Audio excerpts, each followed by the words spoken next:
barnaamijka biyo-gelinta noocyaheeda kala duwan. Soo dhawow Mas'uul. aad iyo aad baan kuu soo dhaweynayaa. Wacalaykum assalaam waraxmatullaahi wabarakaatuhu. aniga saad ogtihiinba waxaa la yidhaahdaa Cabdullaahi Said Sheekh Xasan. waxay wareysanaya saaxiibkay Maxaa Cali Siciid. aad baan u soo dhaweynayaa. qaybtan maanta laga wareysanayo waxaan samayn doonaa taxana ah. barnaamijkaas oo ku saabsan xirfadaha aanu naqaano. asagana waan wareysanaynaa, anigana waa la wareysanayaa. aniga maanta marka waxaa focuska ii saaran inaan ka warbixiyo xirfadda biyaha oo ah shaqo ballaaran. shaqadaas oo kala duwan, qaar ay qabtaan farsamayaqaanadu, qaarna ay qabtaan shirkadaha ay si loo kala u qabtaan, qaarna ay warshado qabtaan. marka qaybta anigu aan maanta ka warbixinayo waxa weeye qaybta farsamayaqaanadu ay sida brivateska u qabtaan.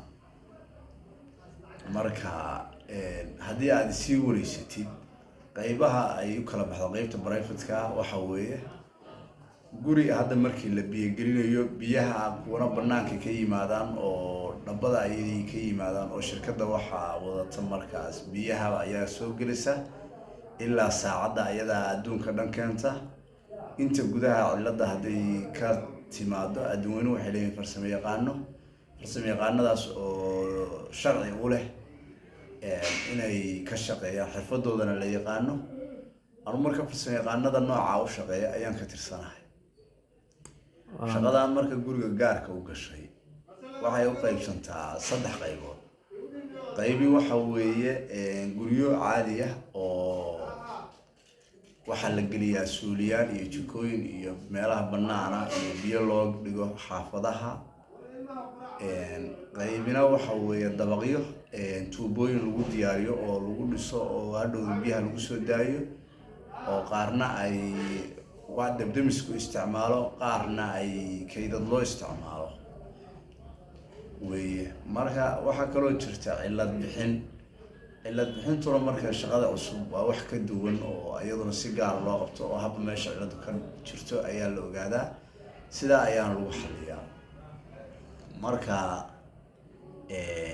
shaqsiga farsamayaqaanka ah inta badan waxaa adeegsada 3 qaab ku shaqeeya. 3 qaab waxa weeye in cid aqoon u leeyahay ay qofka ku soo xidho, in cidda aan ciladu qabsatay ay haddii ilaahay mayo ay taqaano u yeerato, iyo in uu company ama yahay ama company u shaqeeyo. 3 qaab buu shaqada ku helaa. haddii ilaahay mayo farsamayaqaanka qalabyo looga baahan yahay oo muhiim ayaa jira. qalabyada inuu haysto looga baahan yahay waxaa ka mid ah baanado oo aan halkan idinka tusi doono. hadda simple oo tahay hadda biyo marka ka shaqeynayso sida caadiga ah baanadaha looga shaqeeyo waxaa ka mid ah tanaa ka mid oo kale. waa inaad haysataa simple oo kale. hadday meel kaa dilaacdo dubahaan oo kale waa inaad haysataa si aad darbiga meesha dilaacday ama aad meesha qoranayso ugu qoratid. waa inaad haysataa sidoo kale haddii ilaahay iyo baanad kale oo yar waa inaad haysataa. intaan markaan xagga dhigoba waa inaad sidoo kale haysataa seego. waa inaad haysataa go-aan haddaad cilado yar ka shaqeynaysid. haddaad cilado waaweyn ka shaqeynaysid seefiro waaweyn waa inaad haysataa. baanadu weynaan karaan. mar baad waxaad ka shaqeyn doontaa haddii ilaahay mayo waxaad ka shaqeynaysaa haamo iyo adeegyo kale ka shaqeynaysaa. waa in dismiiskan oo kale ama dismiisyo kale haysataa. mar waxaa dhacda tuubooyin ay xayirmaan ayaa jira. sidoo kale shaqo kale oo tuubooyina ayaa jira oo tuubooyinkaas ayaguna waxay qaadaan kuwa aan ka hadlaynin biyaha ayay qaadaan nadiifka. sidoo kale waxaa jira kuwa ku taxalluqa oo ayaguna biyaha wasaqda iyo saxarada iyo qaada oo ayagana laga shaqeeyo. sidoo kale waxaa dhacda markii laga shaqeeyo ayagana waxaa marbaa fadhiyadu xirmaan markaa fadhiyadu xirmaan waa inaad iyagana aad hadda heshaa bahashii lagu bambeynayey iyo sida hadda tan oo kala furan. marka haddii waxaa loo baahan yahay inaad shaqadan xirfadda aad aqoon badan u leedahay. marka warkan imtixaanu inoo ahaan doonaa, shaqooyinka aan qaban doonaa idiin soo dhigi doonaa. aad iyo aad baanan idiin salaamaynaa 200%. marka waa mahadsan tahay mas-uul sida quruxda badan ee noogu faahfaahisay barnaamijkan ku saabsan biyogelinta. Kambanigan caalamiga ah Hagen Company xagee uu ka howlgalaa oo loogu soo hagaagi karayaa? kambanigan wuxuu ka howlgalaa magaalada la yiraahdo Galdogob, wuxuu sidoo kale ka howlgalaa Gaalkacyo, Garowe, Muqdisho. saldhigiisa caalamiga ah waa Galdogob. fariisinada kale ee laga heli karaa waa Muqdisho oo dad u joogo, Garowe oo dad u joogo, Boosaaso dad baa u jooga, Gaalkacyona dad baa u jooga.